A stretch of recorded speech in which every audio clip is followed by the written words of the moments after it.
جو اتنے عظیم مقام ہوں، اتنے عالی مرتبہ ہوں کہ بچپن میں اللہ ان سے پیار کر رہا ہو، تو وہ جب اللہ کے فرما بردار بن کر پروان چڑھے تو اللہ نے کتنا پیار کیا ہوگا ان کے ذبح ہونے کے، اور ان کے ذبح ہونے پر راضی ہو گئے اور کوئی ہاتھ نہیں اٹھائے، اعلان کیا، بتایا میں ایک کتے کو دیکھ رہا ہوں جو میری اولاد کا خون پی رہا ہے۔ ایک کتا ہے ابلک چتکبرا، اور یہ جو شمر تھا اس کو برس کی بیماری تھی، کالا سفید تھا، تو آپ نے شمر کی طرف اشارہ کیا، ایک کتا ہے میری اولاد کا خون پی رہا ہے، لیکن بد دعا نہیں کی ہے، اور اپنے بچوں کے لیے دعا نہیں کی کہ یا اللہ ان کی جان بچا لینا اور یہ کربلائیں ان پہ قائم نہ کرنا۔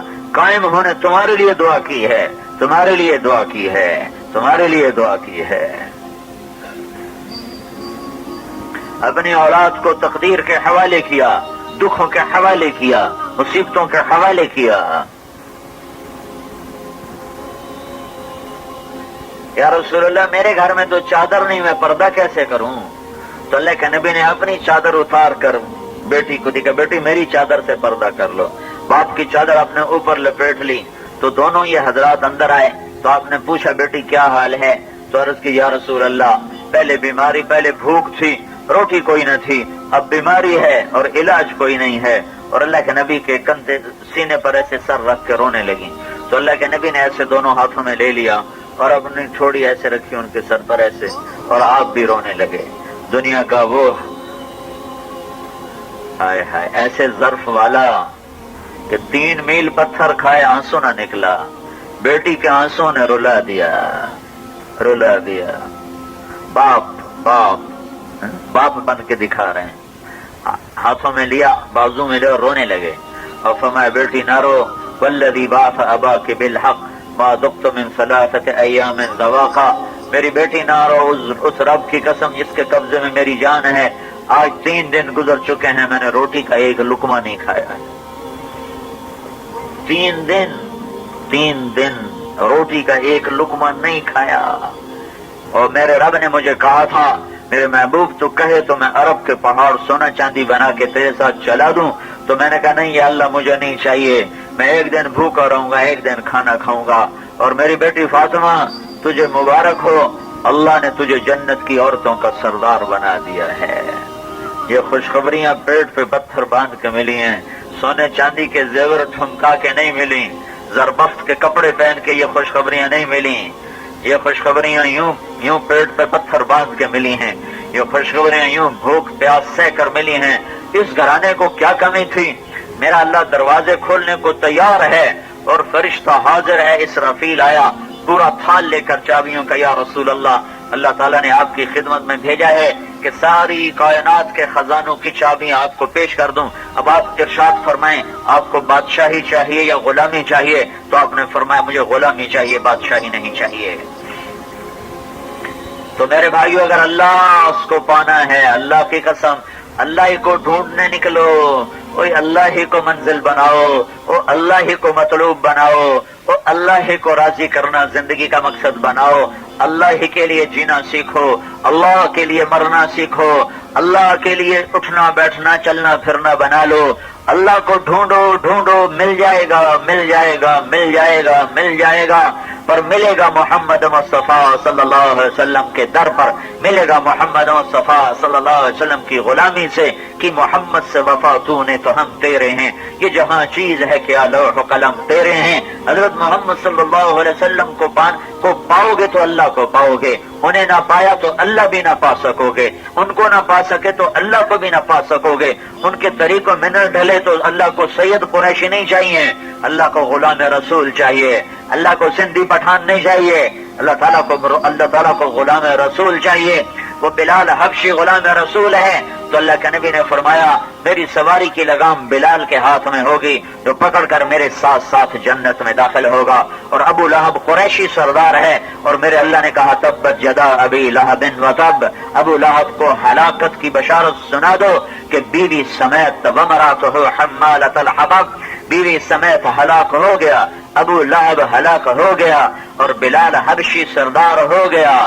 بلال حبشی غلام، حبشی غلام، حبشی غلام، بلال بن رباح، بلال بن رباح، آگے دادے کا پتہ ہی نہیں کون ہے، میں نے تو کئیوں کے ذمے لگایا ہوا ہے کہ بھائی حضرت بلال کے دادے کا نام ڈھونڈ کے دینا مجھے، اگر مل گیا تو بڑی دعا دوں گا تمہیں۔ آج تک مجھے کوئی بلال کے دادے کا نام نہیں بتا سکا، اتنا بے نام آدمی، اتنا بے نام آدمی، لیکن اتنا اللہ کے رسول کے قریب ہے کہ میرے نبی نے مسجد کا مؤذن بنایا، اور محشر کے میدان میں جب ساری کائنات ساری کائنات حساب کتاب ہو جائے گا، جنتی جنت میں چلے جا رہے ہیں، جہنمی جہنم میں چلے گئے، جنت والے پل سے اتر گئے، پل سے اتریں گے اور ایسے آگے میدان میں کھڑے ہو جائیں گے، آگے جنت کا دروازہ ہوگا، 8 دروازے ایسے ہوں گے یوں ملے ہوئے۔ یہ جو دروازے کے 2 پٹ ہیں، ان کے یہ درمیانی فاصلہ 40 سال کی مسافت کا ہوگا، اتنے بڑے دروازے ہیں۔ 40 میل نہیں بتا رہا ہوں، 40 سال، یہ یہاں سے یہاں 2 پٹ کے 40 سال، تو ایسے یہ 8 دروازے ایسے بند ہوں گے۔ یہاں 2 چشمے ہوں گے، 2 چشمے، ایک چشمے سے اللہ تعالیٰ کی طرف سے الہام ہوگا، حکم نہیں ہوگا، اللہ فرمائے گا نہیں، لیکن اپنے آپ سارے جنتی ایک چشمے سے وضو کریں گے تو ان کے چہرے ہمیشہ کے لیے تر و تازہ ہو جائیں گے، اب کبھی ان کے اوپر کوئی بڑھاپا بیماری کا اثر ظاہر نہ ہوگا۔ دوسرے چشمے سے پانی پئیں گے تو ان کے سینے کا کھوٹ ختم ہو جائے گا، پیٹ کا پیشاب پخانا ختم ہو جائے گا، اب کھانے کے بعد پخانا نہیں اور پینے کے بعد پیشاب نہیں۔ پھر یہ سارے جنت میں جانے کی سوچیں گے کہ دروازے بند ہیں تو اندر کیسے جائیں، تو سارے مل کر حضرت آدم علیہ السلام کے پاس آئیں گے کہ ابا جی آدم آپ ہمیں دروازہ کھلوا کر دیں۔ اگر یہ چاہتے تو سیدھے ہی ہمارے نبی کے پاس جاتے، لیکن اللہ تعالیٰ آپ کو اپنے نبی کی شان دکھائے گا قیامت میں، تو کہیں گے ابا جی آدم دروازہ کھلوائیں۔ ابا جی کہیں گے بیٹو میں نے تو تمہیں نکلوانے کا کام کیا تھا، داخل کرنے کا کام میں نہیں کر سکتا، کسی اور سے بات کرو۔ تو پھر یہ جا کر نوح علیہ السلام سے بات کریں، وہ کہیں گے بچوں میرے بس کا نہیں ہے، تو یہ ابراہیم علیہ السلام سے بات کریں، وہ کہیں گے بچوں میرے بس کا نہیں ہے، وہ موسیٰ علیہ السلام سے بات کریں، کہیں گے میرے بس کا نہیں ہے۔ سارے نبیوں کے پاس جائیں گے، میں بڑے بڑے نبیوں کے نام لے رہا ہوں، سب سے آخر میں عیسیٰ علیہ السلام کے پاس آئیں گے تو وہ فرمائیں گے کہ میں کھلوا تو نہیں سکتا، لیکن جو آج کھلوا سکتا ہے اس کا پتہ تمہیں بتا سکتا ہوں، اس کے بغیر دروازہ کھلے گا نہیں۔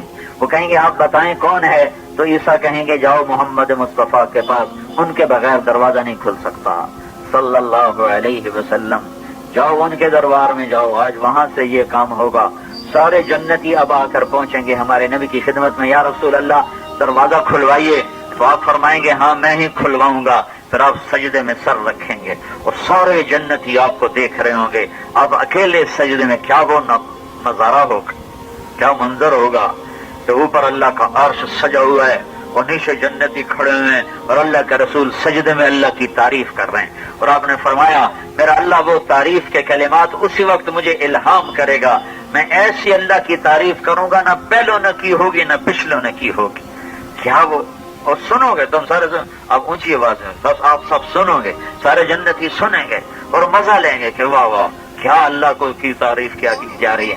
تو اتنے میں اللہ کی آواز آئے گی، یا حبیبی یا محمد ارفع راسک سل تعطا اشفع تشفع، اے میرے حبیب میرے محبوب اٹھ سر اٹھا، مانگ ملے گا، سوال کر پورا ہوگا، شفاعت کر قبول ہوگی، بول کیا چاہتا ہے۔ تو میرے آپ کے نبی عرض کریں گے یا اللہ تیرے بندے جنت میں اندر جانا چاہتے ہیں، دروازہ کھول، تو اللہ تعالیٰ فرمائیں گے تیرے بغیر نہیں کھولوں گا، تو پہل کر، تو پہل کر۔ تو ایک سواری آئے گی ایسے اڑتی ہوئی اور آپ کے آگے آ کے اتر جائے گی، تو آپ اس سواری کے اوپر بیٹھ جائیں گے تو وہ سواری کھڑی ہو جائے گی،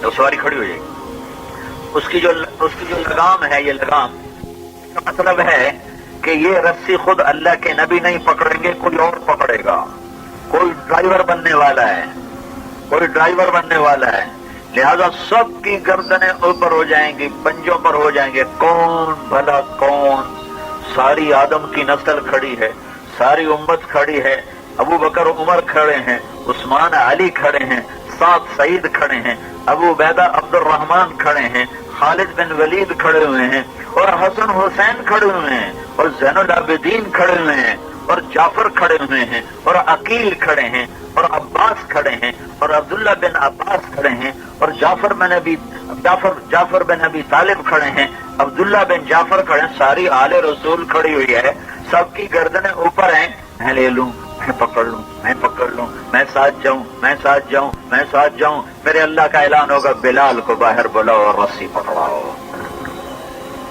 آج سید بھی پیچھے، قریشی بھی پیچھے، عرب بھی پیچھے، عجم بھی پیچھے. آج ایک حبشی زیادہ بازی لے گیا، بازی لے گیا، بازی لے گیا، کیونکہ وہ محمد مصطفیٰ صلی اللہ علیہ وسلم والا بن گیا. محمدی بنو، یہ تبلیغ کا پیغام ہے. تبلیغ یہ سیکھنا پڑتا ہے، یہ سیکھنا پڑتا ہے. یہ حلیہ مولوی صاحب کا نہیں ہے، یہ میرے نبی کا ہے، میں نے نقل اتاری ہے. نقل اتارو، نقل اتارو. یہ بلال کہاں سے مرتبہ؟ جب اللہ کے نبی کا انتقال ہوا تو ظہر کی پہلی نماز آئی، 11-12 بجے کے قریب انتقال ہوا ہے.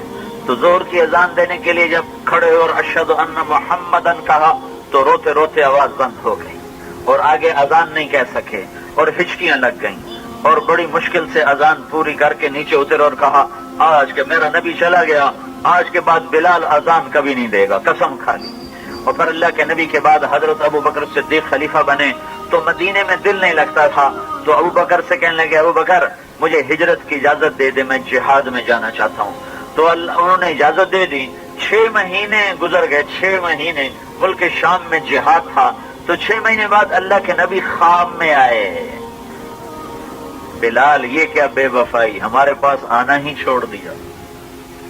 بلال حالانکہ بڑے بڑے صحابہ جہاد میں گئے ہوئے تھے، ابو عبیدہ، سعد بن ابی وقاص، مسنہ بن حارثہ، یزید بن ابی سفیان، عمر بن عاص، خالد بن ولید، ایاز بن غنم، ابو موسیٰ اشعری، یہ بڑے عمرو بن عوصہ، یہ بڑے بڑے شاہ سوار اسلام تھے جو جہاد میں گئے ہوئے تھے. سب میرے محبوب کی آنکھوں کے تارے. معاذ بن جبل کسی کو خواب میں نہیں آئے، بلال کو خواب میں. بلال یہ کیا بے وفائی، ہم سے ملنا ہی چھوڑ دیا. تو صبح کے ہونے کا بلال نے انتظار نہیں کیا، اونٹنی کو تیار کیا ہے اور دن رات کہیں نہیں رکے سوائے نماز کے، سوائے نماز اور پیشاب کے کہیں نہیں رکے. اور 3 ہفتے کا سفر 7 دن میں طے کرتے ہوئے یوں انہیں یاد ہی نہ رہا کہ اللہ کے نبی فوت ہو گئے. ایسی والہانہ عاشقانہ کیفیت بنی کہ یہ یاد ہی نہیں کہ وہ تو فوت ہو چکے ہیں، وہ تو دنیا سے جا چکے ہیں، پردہ فرما چکے ہیں. مدینہ میں آئے اور کہنے لگے یا رسول اللہ میں آ گیا ہوں، یا رسول اللہ میں آ گیا ہوں. پھر ہوش آیا کہ آپ تو دنیا سے جا چکے ہیں. پھر قبر پر گئے اور جا کر اوپر لیٹ گئے. یا رسول اللہ میں تو آ گیا، آپ کہاں ہیں؟ میں تو آ گیا، آپ کہاں ہیں؟ اوپر نماز کا وقت آ گیا تو سب کا جی چاہا کہ آج بلال اذان دے، لیکن سب کو پتا تھا کہ بلال تو قسم اٹھا چکے ہیں اذان. تو سارے مدینے والوں نے حضرت حسن حسین کو آگے کیا. ان کے پاس گئے مدینے کے سارے بڑے سردار کہ آپ تو جگر گوشہ رسول ہیں، آپ تو اہل البیت ہیں، آپ تو فاطمہ کی اولاد ہیں، آپ کو تو بلال انکار نہیں کریں گے. آپ دونوں بھائی جا کے بلال سے کہو کہ قسم توڑ دے اور اذان دے دے. تو یہ دونوں بھائی حضرت بلال کے پاس ہیں. ایک کی عمر 7 سال، ایک کی 6 سال، چھوٹ چھوٹ. اے کیا امت ہے جس نے ایسوں کو ذبح کر دیا. ہوئے ہوئے ہوئے. تو آ کر کہنے کے چچا بلال ایک ہماری آج خواہش تو پوری کر دوں. انہوں نے عرض کی میرے بیٹو فرماؤ، تمہارا تو حکم میرے لیے آخری درجہ ہے. کہ جیسے ہمارے نانا کے لیے اذان دیتے تھے آج ہمارے لیے ایک دفعہ اذان دے دے. تو بلال پھوٹ پھوٹ کے رونے لگے. کہ میرے بچوں میں نے قسم کھائی تھی میں اذان نہیں دوں گا، لیکن تمہاری خاطر تو میں جان قربان کر سکتا ہوں. قسم تو چھوٹی سی چیز ہے، میں قسم توڑوں گا تمہارا حکم پورا کروں گا. او چھت پہ چڑھے لوگ دم بخود، سانس رکے ہوئے، دل دھڑک دھڑک کے باہر آ رہے کہ اب اذان بلالی گونجنے کو ہے. جو ہی کہا اللہ اکبر تو مدینے میں وہ کوہرام مچا، وہ چیخ چنگھاڑا اور نوحے ہوئے کہ عورتیں گھروں سے روتی ہوئی بے قرار ہو کر باہر نکل آئیں. پردہ دار عورتوں کو پردہ بھی یاد نہ رہا اور روتی ہوئی گھروں سے باہر نکل. اگر تم نے اللہ کو ڈھونڈنا ہے تو پتہ بتا دیا ہے، اب تمہاری مرضی ہے چلو نہ چلو۔ حضرت محمد صلی اللہ علیہ وسلم کے طریقے پر آنا پڑے گا۔ اس کے لیے ہر جو قربانی اللہ مانگے وہ دینی ہوگی۔ یہی اہل بیت کی کہانی ہے، یہی آل رسول نے کر کے دکھایا کہ حکومت کو ٹھوکر ماری ہے، منصب کو ٹھوکر مارا، منصب کو ٹھوکر ماری ہے۔ مال ملک منصب تو چھوٹی چیز ہے، حکومت تو چھوٹی چیز ہے، اپنی اولاد کو اپنے سامنے ذبح ہوتے دیکھا ہے، لیکن لیکن لیکن لیکن اپنے نانا کی شریعت کو نہیں چھوڑا ہے۔ کہ یہ ہاتھ ظالم کے ہاتھ میں چلا گیا تو شمع بجھ جائیں گی، سورج گہنا جائیں گے، اتنے چراغ روشن ہیں اور پھر لوگ اندھے ہو کے چل رہے ہیں۔ اگر کربلائیں نہ ہوتی تو پھر تو کوئی کسی کو راستہ نظر ہی نہ آتا، پھر تو روشنیاں ویسے ہی بجھ جاتی ہیں۔ اتنی روشنیوں کے باوجود ٹھنڈ والا یار والا اسے نظر نہیں آ رہا۔ سندھی، پنجابی، بلوچ، پٹھان اندھے ہو کے چل رہے ہیں، عرب عجم اندھے ہو کے چل رہے ہیں۔ یہ روشنیاں ہونے کے بعد اگر یہ بھی نہ ہوتی، وہ ہاتھوں میں ہاتھ دے کے جان تو بچا لیتے۔ ان کو بچانا چاہیے تھا کہ وہ تو آل رسول تھے، کوئی راجپوت تھوڑا ہی تھے، کوئی وہ پٹھان تھوڑا ہی تھے، پنجابی تھوڑا ہی تھے، وہ تو آل رسول تھے، بچا لیتے۔ پر نہیں نہیں نہیں نہیں نہیں، ٹنڈو والا یار والوں کو بتانا ہے کہ اللہ پر آل رسول بھی ذبح ہو سکتے ہیں۔ تم جھوٹ نہیں چھوڑتے ہو دکاندار، یہ ظلم نہیں چھوڑتے سیاستدان، یہ رشوت نہیں چھوڑتے دفتروں کے افسران، یہ نوجوان گانا سننا نہیں چھوڑتے کہ ہمارا دل لگتا ہے موسیقی میں، اور انہیں جان کی بازی ہار گئے، جان پر کھیل گئے اور سارا کنبہ ذبح کرا دیا۔ محرم چل رہا ہے، گیا نہیں ہے۔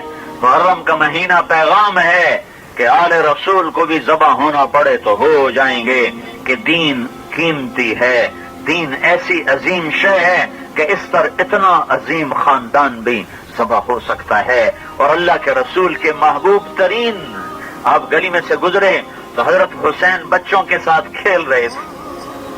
ہائے ہائے، میرے نبی، اللہ کے میرے نبی دو چہوت کا سردار حسین کے پیچھے دوڑے، پکڑنے کے لیے دوڑے، پیچھے بھاگے، وہ آگے بھاگے تو پیچھے بھاگے، آپ ہولے بھاگ رہے ہیں اور جان بوجھ کے نہیں پکڑ رہے ہیں، اور حسین یوں سمجھ رہے ہیں میں بڑا دلیر ہوں، میں اپنے نانا کو پکڑا ہی نہیں دے رہا، تو ادھر بھاگ رہے۔ آپ کہیں پکڑو بھائی، تو کہیں پکڑو بھائی، پکڑو کہہ رہے تھے آپ، اور آپ حسین کبھی ادھر بھاگیں، آخر آپ نے آگے جا کے یوں پکڑ کر اٹھایا اور ماتھے پر بوسہ لیا، یہاں بوسہ لیا، کہا یہ میرا جگر گوشہ ہے، یہ میری اولاد ہے، اسی اولاد کو ذبح کر دیا، وہی اولاد ذبح ہو گئی۔ اور حضرت حسین کا کٹا ہوا سر ابن زیاد کے سامنے پڑا ہوا ہے، اور وہ منہ پہ ایسے چھڑیاں مار رہا تھا، ایسے ہونٹوں پہ ایسے چھڑیاں مار رہا تھا یوں۔ حضرت انس کھڑے ہوئے بصرہ میں، کوفہ میں، حضرت ابو برزہ اسلمی یا انس دونوں میں، ابو برزہ کا نام بھی آتا ہے، ابو برزہ کھڑے ہوئے، صحابی ہیں، کہنے لگے او کم بخت بدبخت، اس چھڑی کو ادھر سے ہٹا، میں نے ان ہونٹوں پہ اللہ کے نبی کے ہونٹوں کو لگتے دیکھا ہوا ہے۔ جس بچے کو گود میں سلایا، جس کے سر کو اپنی گود میں تھپکیاں دے کے سلایا، وہی سر نیزے پہ چڑھ گیا، جس وجود کو سینے سے لگا کر لٹایا، کبھی سینے، تمہیں میں کیا بتاؤں، آپ گھر میں آئے اور ایسے ہو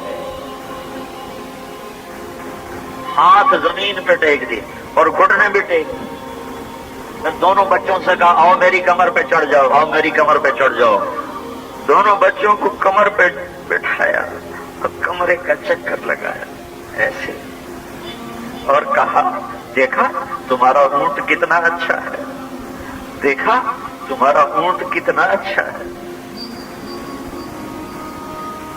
نعم المطیۃ مطیۃکما،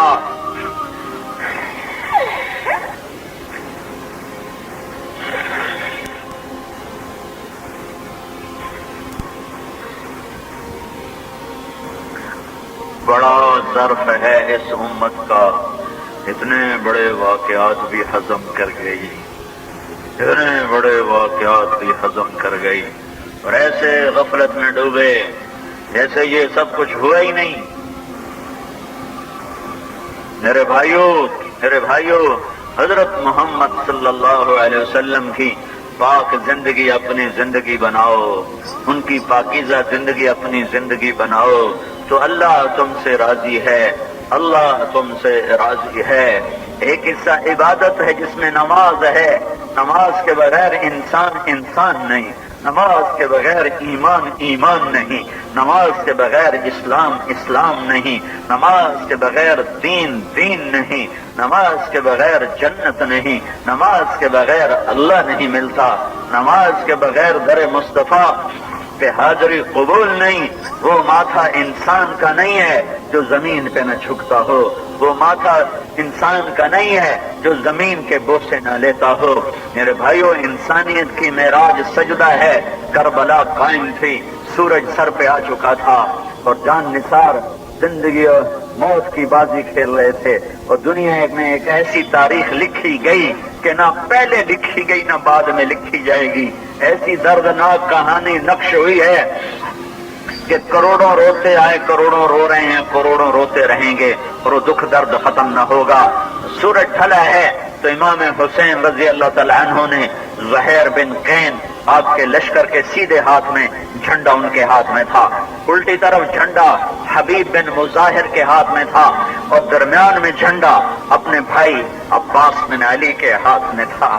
اللہ ان سے راضی، اللہ ان سے راضی ہو۔ تو آپ نے حضرت زہیر کو بلایا اور فرمایا کہ شمر سے جا کر کہو تھوڑی دیر کے لیے جنگ روکے، ہمیں نماز پڑھنے دے، پھر جو کرنا ہے کر لیں۔ تو زہیر نے گھوڑا آگے بڑھا کر فرمایا کہ شمر تھوڑی دیر کے لیے جنگ روک لے، نماز پڑھنے دے۔ تو شمر نے کہا ہم تمہیں نماز میں بھی قتل کریں گے، نماز کی کوئی ہم جنگ نہیں روکیں گے نماز کے لیے۔ تو انہوں نے واپس آ کر فرمایا کہ حضرت نماز کی اجازت نہیں ملی۔ تو آپ نے یہ نہیں کہا کہ اچھا پھر نہ پڑھو، ابھی تو اللہ سے ملاقات ہونے والی ہے، کیا ضرورت ہے پڑھنے کی؟ نہیں، زیر خنجر بھی یہ پیغام سنایا ہم نے، تلواروں کے سائے تلے بھی نماز پڑھی جاتی ہے، تم ٹھنڈی دکانوں کو چھوڑنے کے لیے تیار نہیں۔ انہوں نے تپتی ریت پہ سجدے کر کے دکھا دیا۔ آپ نے ارشاد فرمایا اچھا پھر ایسے کرو، آدھے ان سے جنگ کرو، آدھے نماز پڑھو، حالانکہ جنت کے دروازے کھل چکے تھے۔ اور ایک خواب سناتا ہوں حضرت امام حسین علی مقام کا۔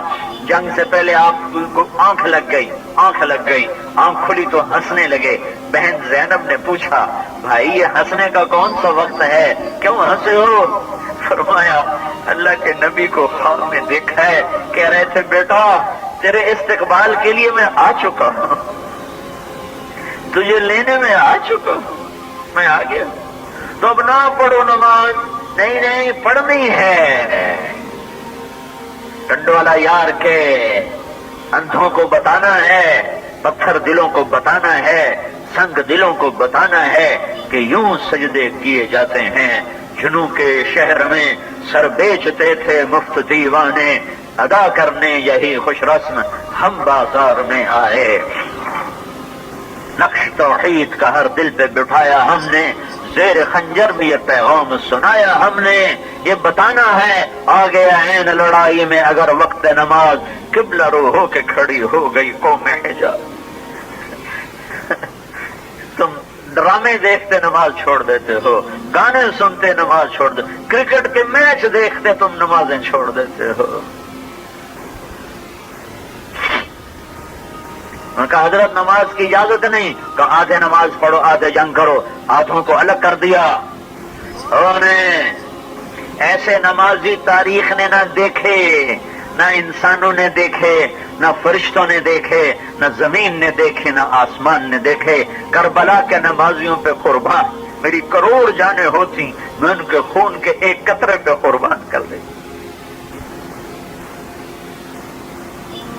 ہائے ہائے ہائے، جب انہوں نے صف بنائی ہوگی اور تیمم کیا، پانی تو تیمم کیا، اور جب انہوں نے اللہ اکبر کہا ہوگا تو کیا فرشتوں میں چیخو پکار چنگاڑ مچی ہوگی، کیا کائنات میں ہلچل مچی ہوگی، کیا دشت و جبل دہلے ہوں گے اس تکبیر کو سن کر، اور جب سجدے میں سر رکھ کے سبحان ربی الاعلی کہا ہوگا تو دھرتی نے کیا کیا غصے ان کے لیے ہوں گے۔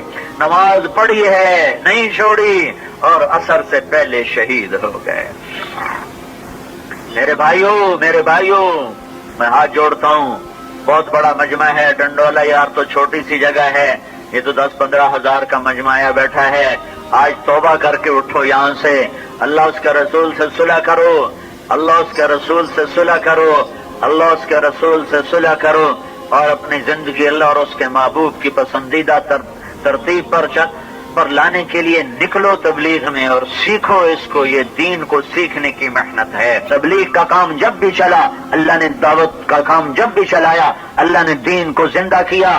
یہ تبلیغ کا کام جو 6 بر اعظم میں قافلے بن کے پھر رہے ہیں اور یہ دین پہنچا ہے، یا بے ہدایت کے دروازے کھلنے والے ہیں، جلدی جلدی توبہ کر کے اللہ کو راضی کر لو، تاکہ کل کو جب ہدایت کا سورج چمکے تو ہمارے بھی اجر و ثواب کے دہانے کھل جائیں، ہمارے مرنے کے بعد بھی ہمارے لیے صدقہ جاریہ چلتا رہے۔